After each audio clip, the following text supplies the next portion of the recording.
O homem moderno é um homem doente das emoções, como nos ensina Joana. Há muitos anos, tantas vezes tenho ido ao interior do estado de Goiás, convidado por uma amiga, encerrar um encontro de jovens, que ela faz já a tradição numa cidade muito próxima aqui de Brasília, cerca de 240 quilômetros, no Carnaval. E em todos esses encontros, já de praxe, ela me convida e nós encerramos em uma palestra com esses eventos para esses jovens, falando sobre as emoções, que no Carnaval é a festa das emoções e das sensações. E certa feita, em um desses muitos encontros, que nós já participamos diversas vezes, eu estava fazendo a palestra e ela sentada ao público, e eu olhava ela na pouca sensibilidade que tenho, e é como se uma dupla imagem se formasse em frente a ela. E eu via uma imagem sobreposta, como se fosse uma imagem de uma sinhá. Uma mulher de um vestido muito longo, de aparência muito bela. Como se fossem duas imagens sobrepostas, a dela real e essa imagem. E eu fazia a palestra e olhava, a visão ficava turva quando eu olhava para ela. E logo depois, em uma conversação particular, estávamos tomando um café, eu confidenciei isso a ela, o que eu não tenho o hábito de fazer normalmente. Aí ela, Daniel, eu vou lhe contar a história dessa sinhá, que há muito tempo eu soube e que foi uma grande lição das emoções. Ela foi me contar a visão espiritual que estava tendo. E ela foi me explicar uma experiência muito dolorosa que lhe visitou desde a infância. Ela me confidenciou que desde a juventude ela tinha a ânsia de casar. Ela detestava a família, tinha profundos conflitos com os parentes, as pessoas que estavam em volta do seu ciclo pessoal, sempre quis sair de casa, cheia de rusgas, sempre com problemas emocionais, irritações inexplicáveis. E diante daquele contexto tão conturbado e daquele sonho, aquele apaixonamento que ela vivia diante da vida, a irmã observando aquilo, ela tinha vários irmãos, era uma pessoa muito pobre. Ela disse a mim que se considerava uma pessoa chucra, um matuto. Ela não sabia nem como um filho nascia. Imagine isso na década de 60 no interior. 60, 50. E ela vivia em um local muito afastado, em fazendas afastadas, então ela se dizia muito ignorante, tanto intelectualmente quanto emocionalmente. Palavras dela. E naquele contexto, a irmã, vendo-lhe o sofrimento, decidiu apresentar um amigo que ela considerava um homem satisfatório que poderia estar com ela e realizar esse sonho do casamento. Então a irmã apresentou, serviu de cupido, fez toda a antessala para aquelas emoções que ela poderia vivenciar, e ele a conheceu sempre muito respeitoso. Passou a ir diariamente, nos finais de tarde, encontrá-la em sua residência, naquela fazenda simples de pessoas muito pobres. Ele vinha da cidade, ia à fazenda, e todas as noites ali passava naquele namoro que nós não conhecemos hoje mais. É aquele namoro do pegar na mão, aquele namoro não erótico, porque hoje nós transamos para conhecer, e antigamente nós nos conhecíamos para transar. E então tinha todo aquele namoro. Não que as pessoas do passado fossem ingênuas, mas ainda existia aquele namoro à moda antiga. E ele assim o fez, e foi levando a relação. Aquela relação ingênua, na concepção dela. Até que certo dia, à medida que o namoro e as relações foram se prolongando, ela resolveu, junto com ele, consorciarem-se em casamento. Então resolveram juntar, não só economicamente, as poucas finanças que tinham e dar um passo primordial, indo na direção do sonho dela. E foi quando aí ela começou a se reencontrar com o seu passado. Foi aí que ela começou a dar-se conta de que ela estava diante de um grande desafio existencial. Ela casou-se em uma festa muito simples, para os parentes, mataram-se o gado, a alimentação simples, o repasto, e depois se recolheram na cidade, agora não mais na fazenda, em uma casinha muito pobre, muito humilde. E naquela época, uma semana depois, eles tinham se programado, logo depois do casamento, para irem a Caldas Novas, realizarem a lua de mel. E aqueles que são de Brasília, e os que não são, conhecem Caldas Novas, que é um lugar de descanso, onde as pessoas têm em casa e vão passar o final de semana. Àquela época, Caldas Novas certamente não tinha a estrutura que tem hoje, mas já era um local de interesse de descanso. E eles foram para lá. E ela então começou a procurar a irmã durante aquela primeira semana e disse: minha irmã, ele mal toca em mim. Nós não vamos para a intimidade. Ele é sempre arredio, se afasta. Mantemos um namoro como se eu estivesse ainda na casa de meus pais. Não conseguimos sorver as paixões do nosso relacionamento. E a irmã sempre acalmando: tenha calma, minha irmã. A irmã de consciência pesada não sabia que a havia colocado na presença do karma. E então disse a ela: tenha paciência, vai acontecer na viagem. A relação vai acontecer, vá com ele, vá curtir o seu relacionamento. E ele começou a apresentar um comportamento muito estranho ainda naquela semana. E ela, muito ingênua, muito ignorante, começou a perceber que o marido, ao cair da tarde, naquela época, havia um programa de auditório, programa desse da TV aberta, que era apresentado e se apresentavam lá vários transformistas. E ela começou a perceber que no horário do programa a casa dela enchia-se dos amigos do marido. E ela começou a achar aquilo muito estranho.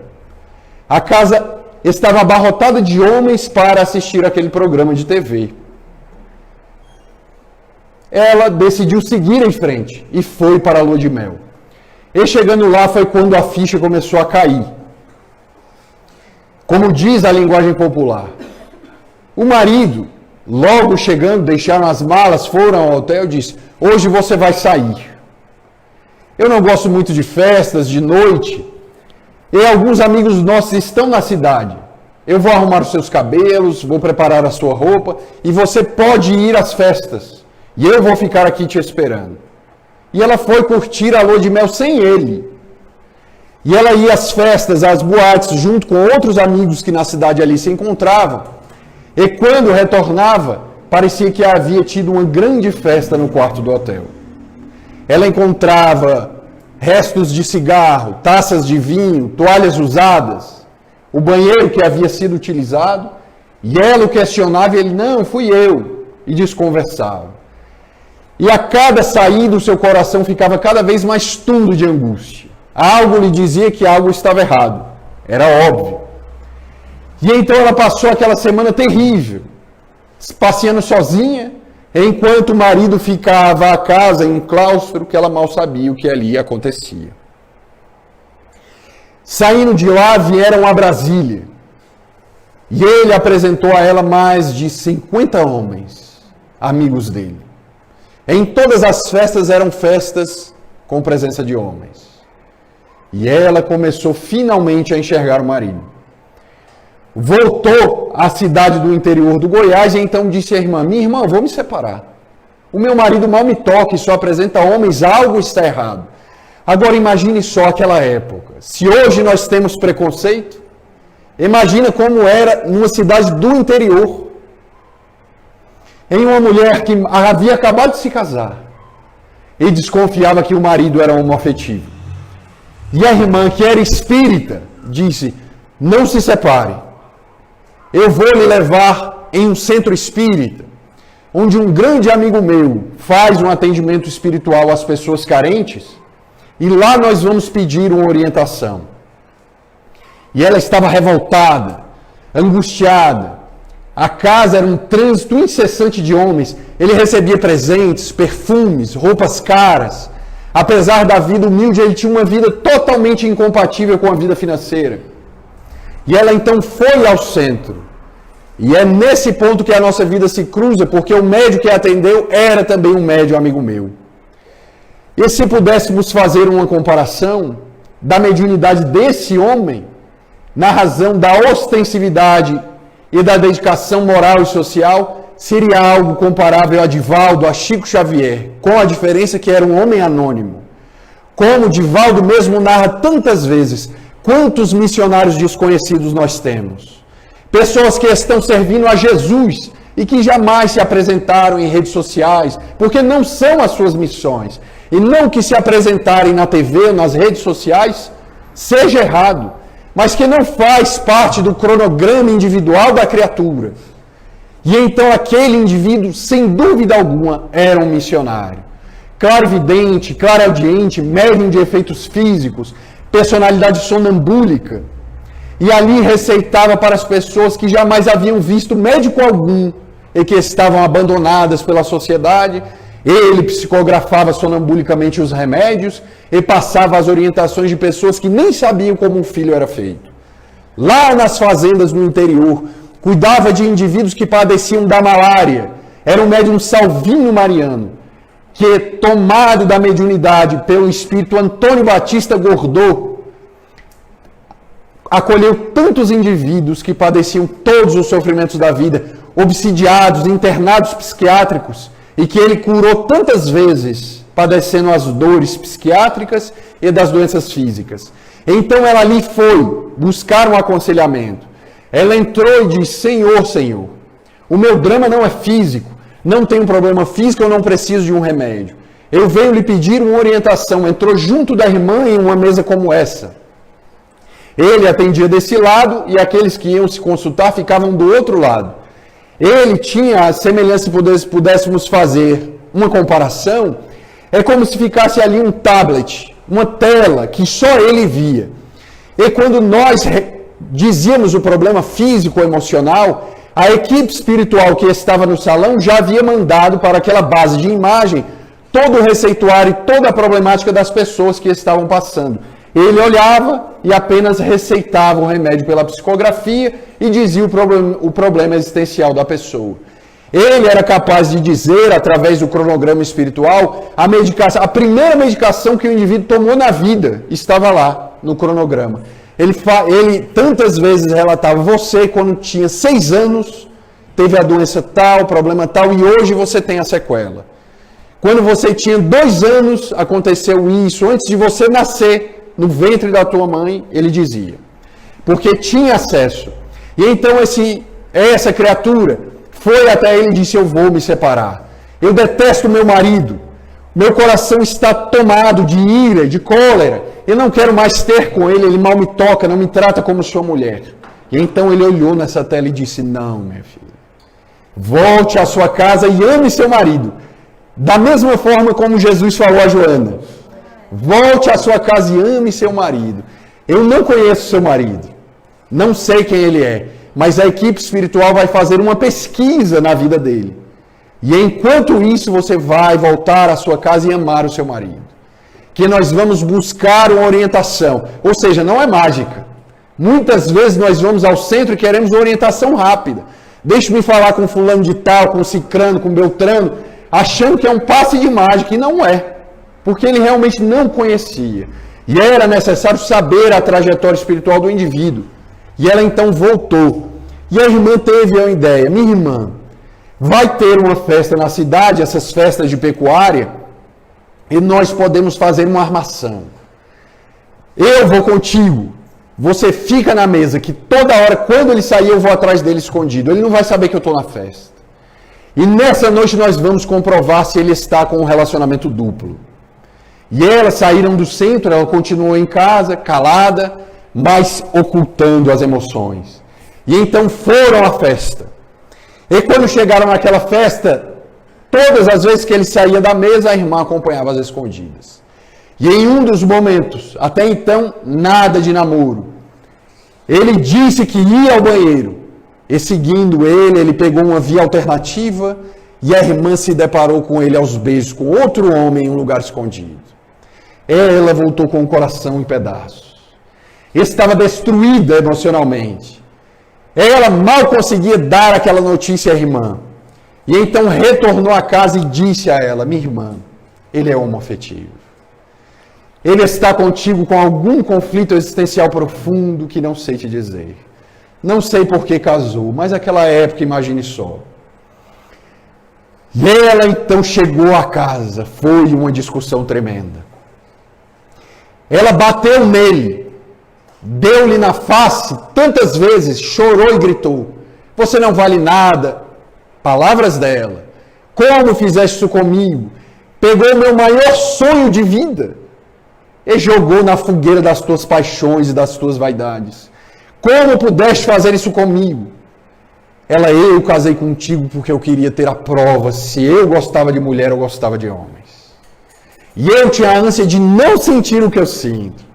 As minhas emoções, as minhas sensações, que sempre ocultei de mim mesmo. E essa cidade não me receberá. Essa cidade de pessoas infelizes. E então eu me casei contigo, mas nunca gostei de ti. Tu era o meu teste, para saber se eu mesmo ia mergulhar nas sensações da heteroafetividade ou da homoafetividade. E então eu te faço uma proposta: fica comigo. Passemos para a sociedade que somos um casal, e eu arrumarei homens para ti e para mim. Dividiremos os presentes, as ilusões. Eu namoro os homens mais ricos da cidade que se dizem héteros. E era verdade. Eram políticos, médicos. Os médicos na cidade dos interiores eram os grandes reis. Eram aqueles que tinham conforto financeiro em abundância, os políticos, os fazendeiros. E ele namorava às escondidas a todos eles. Eram homens que às escondidas tinham uma vida heterossexual e na vida social, e às escondidas tinham uma vida dupla. Então ele tinha todas as pessoas na mão. E ele dizia a ela: fica comigo e jamais te faltará um romance. Ela: jamais, você é louco. Eu não viverei na tua vida, nessa vida de loucuras, de insânia, essa vida de sensações. Suma da minha vida e saia daqui. E ele gritou: agora tu tens a chave da minha alma. E vai caber a te abrir esse baú, eu vou deixar essa chave na tua mão.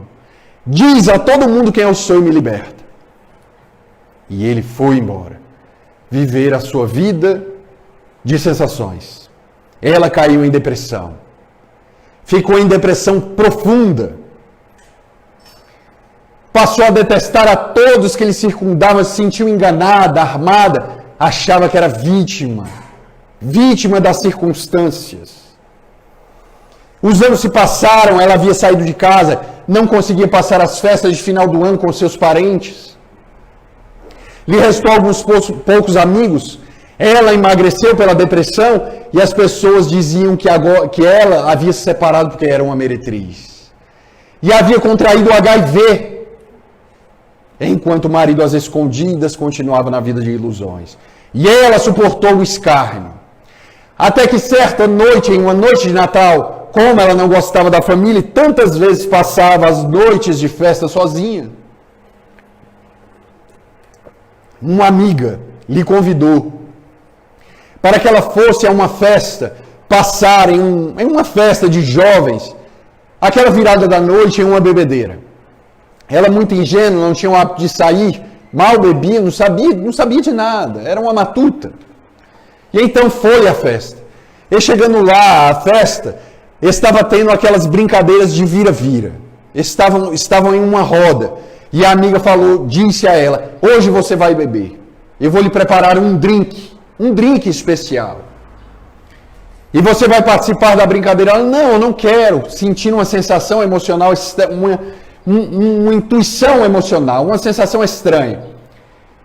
E ela insistiu, a amiga insistiu: vamos, você sempre é muito travada, vamos tomar um drink. A amiga foi à cozinha e trouxe um copo grande. Apresentou a ela: quando chegar a sua vez e você for a sorteada, beba esse copo.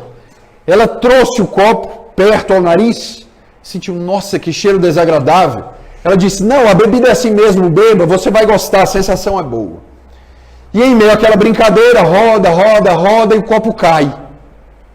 E cai ali mesmo ao chão, e a amiga vai ao agastamento: você é um idiota.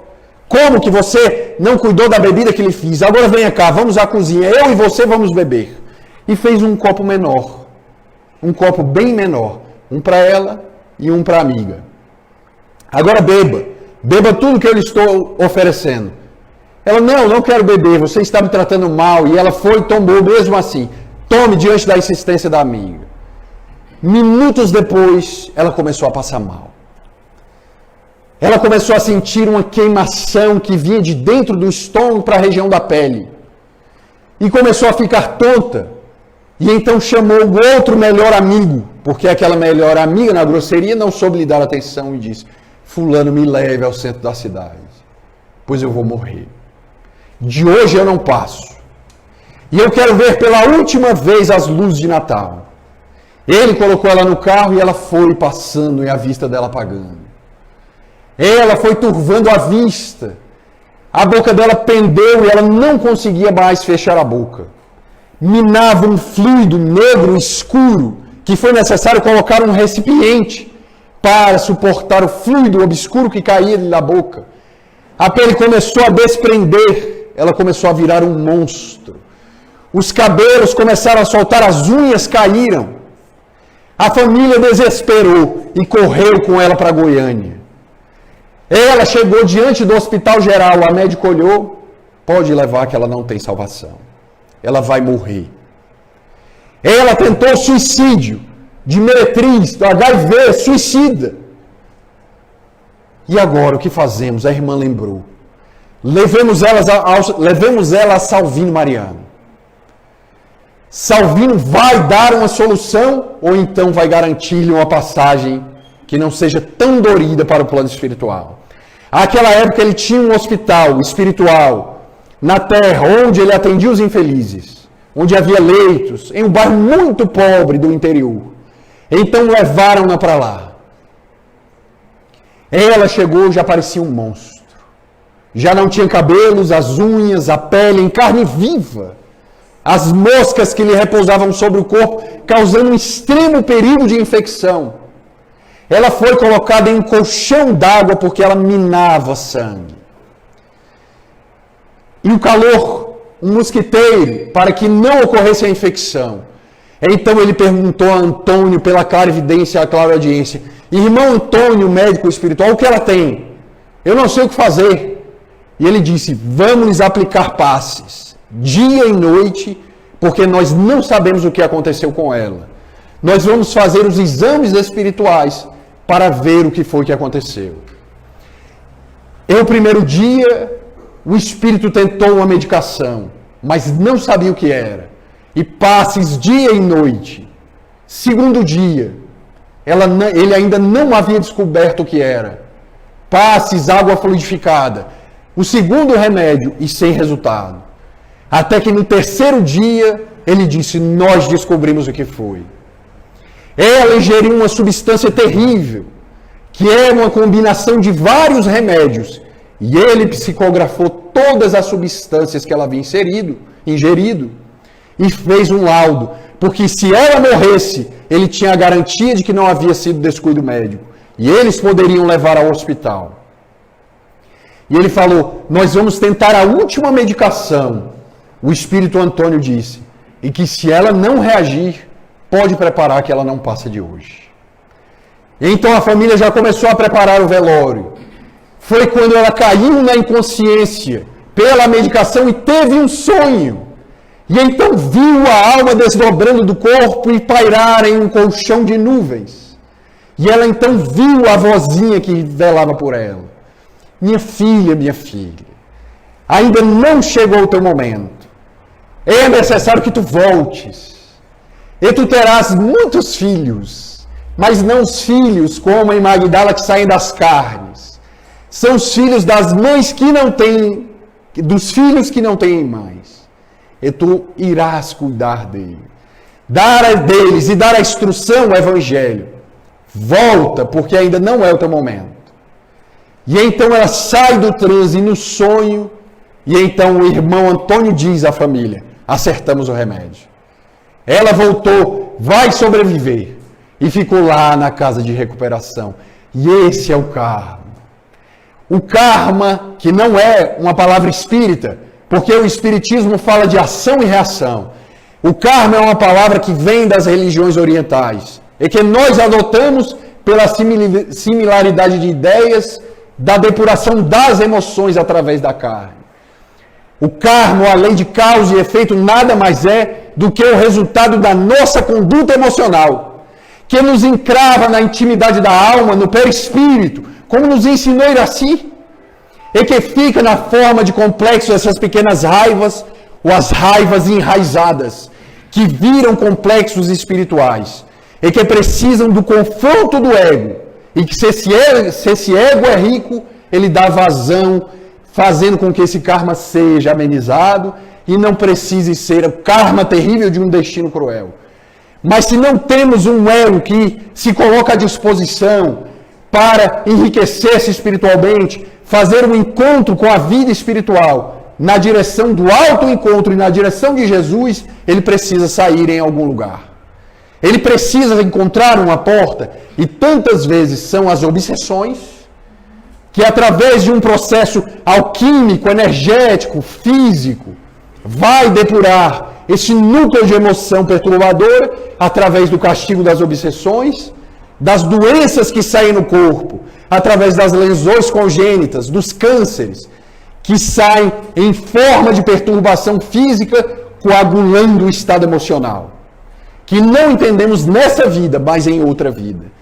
E por talvez uma quarta forma que seja os acidentes. Os acidentes que não explicamos, as quedas de piscina que nos causam a paraplegia, os acidentes de carro, as queimaduras, os assassinatos, são rituais ocultas que nos pairam através de mecanismos do nosso inconsciente e dos dramas da espiritualidade para depurar as emoções. Então, por que nos é permitido que aquele indivíduo vá naquele dia e morra naquele lugar, assassinado, violentado? Ou aquele indivíduo, porque o segundo corpo não virou como o primeiro? Porque era a dose suficiente que ela precisava para depurar as emoções no corpo físico. E então ela volta para o corpo e chegou o dia de se ver no espelho.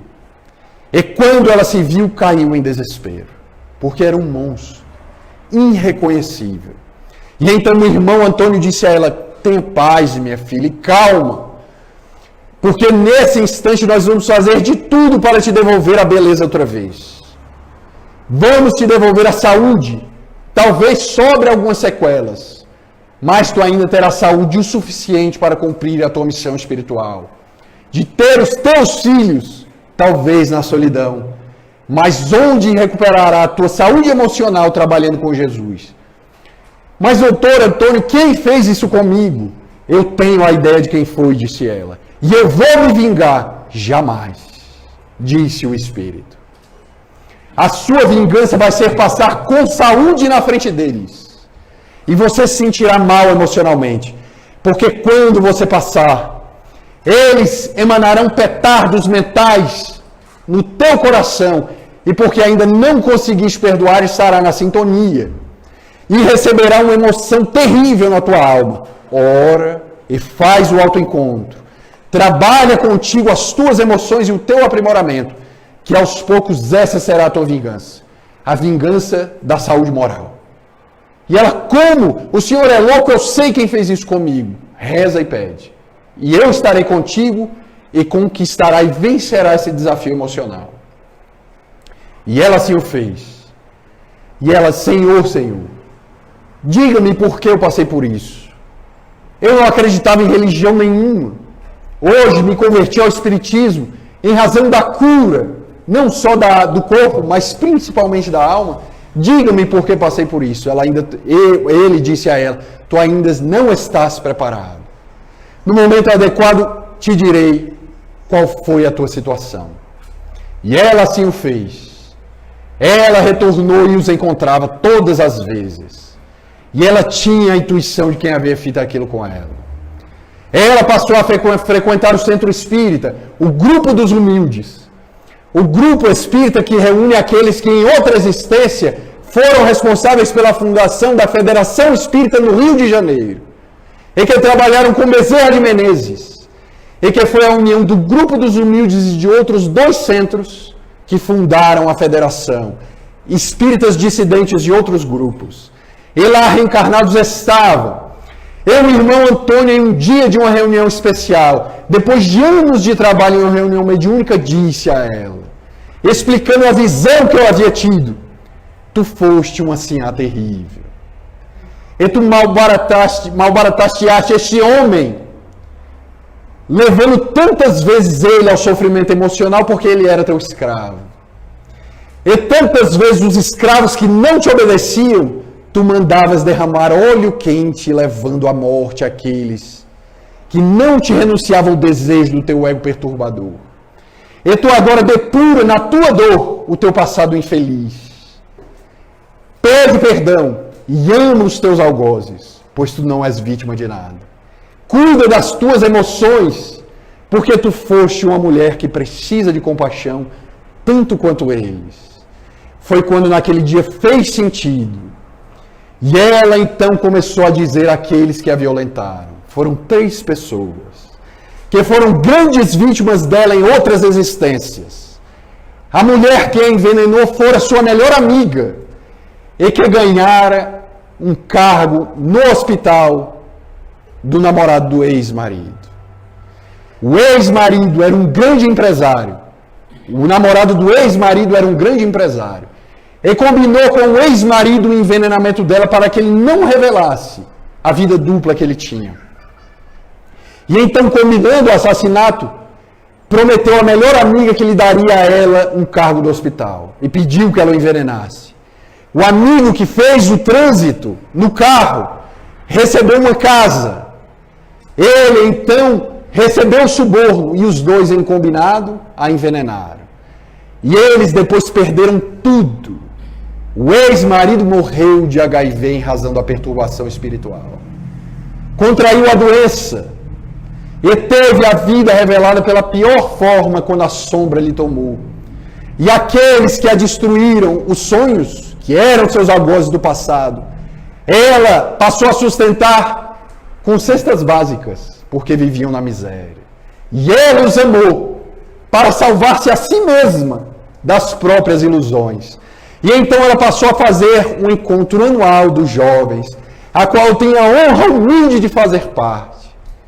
A honra anônima de estar com eles, em um chão de barro de fazenda, embaixo de uma árvore, falando de Jesus. E essas são as nossas emoções, que saem no corpo, nas doenças, nos acidentes, nas perturbações, e saem na alma, nas depressões, na esquizofrenia, na toxicomania, no suicídio, nas neuroses, nas psicoses profundas de toda ordem, nas obsessões. E somente através do amor nós poderemos nos erguer. Mas acima de tudo, do amor a nós mesmos, porque só nos amando poderemos amar a esse outro no espelho da vida. Que a paz do Mestre Jesus esteja sempre conosco e nos abençoe.